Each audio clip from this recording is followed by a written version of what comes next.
Hi everybody, my name is Matt Sims. I'm the current sound lead here at the Royal Exchange Theatre. As the sound lead, my job is essentially to look after all of the sound related things and people in the building. So that goes from the obvious things that you might hear in shows, speakers, microphones, that sort of thing, but also some things you might not have considered.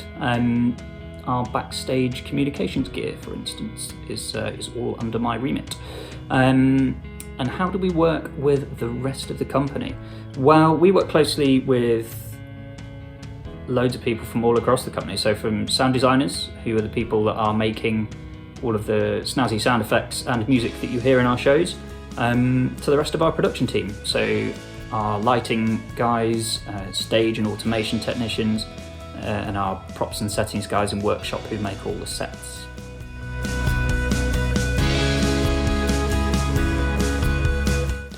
I never really had a sort of a strong inkling of what I wanted to do when I was at school. It wasn't until much later down the line that I kind of decided this was what I wanted to get into. Yes, I did go to university. I studied politics, which is nothing to do with sound or theatre. So I had to go back to college afterwards and studied audio engineering there.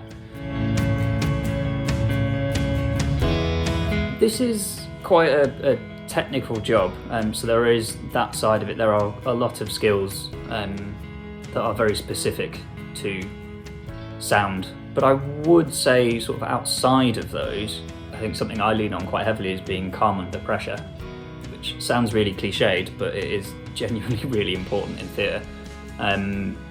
We're always working under a very looming deadline. So being able to shake all that off and just crack on and do what you need to do is very important. And picking up new skills along the way is, again, kind of mandatory, especially in a technical sense, because the technology moves on so fast that if you're not learning new skills and how to use it, then you're not going to be able to make anything work quite quickly.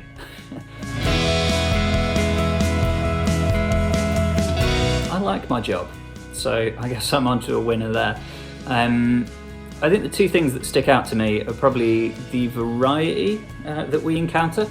Every show is different. Every designer that comes to work on a show is different from the last and brings with them different ideas. The second part is the challenge that represents in realising all these different ideas that various designers have. And that's only ever compounded by working in the round in a theatre that's as unique as ours. So I think that the variety and the challenge of it that it keeps you on your toes. I think for me, my favourite show that I've worked on at the Exchange was The Producers, which was one of our big Christmas musicals. It was A, really funny, B, sounded great, C, looked great, and it was a challenge to work on. But I think that really paid off in the end. It was a really great show. So I think the biggest hurdle I've had to jump so far was actually getting my first proper job in the industry. It's one of those careers where everyone thinks it's quite cool. I was like, sound engineer, that's a great job, I want to do that. There's loads of people that want to do it, and not enough jobs for all of them. So it took me a long time to get that first proper job, and I think the key to it is, it's going to sound quite glib, but it's perseverance. You've just got to keep on going. But alongside that, you've also really got to make sure that those technical skills, that you need in sound or lights or whatever it is, you've got to make sure they're up to scratch, so that you're ready to take the opportunity when it comes.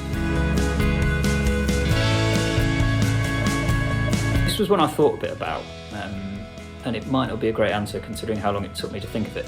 But I think for me, it's do something that you enjoy and do something you're interested in, whatever that is, because that's important. Work gets us all down at some point,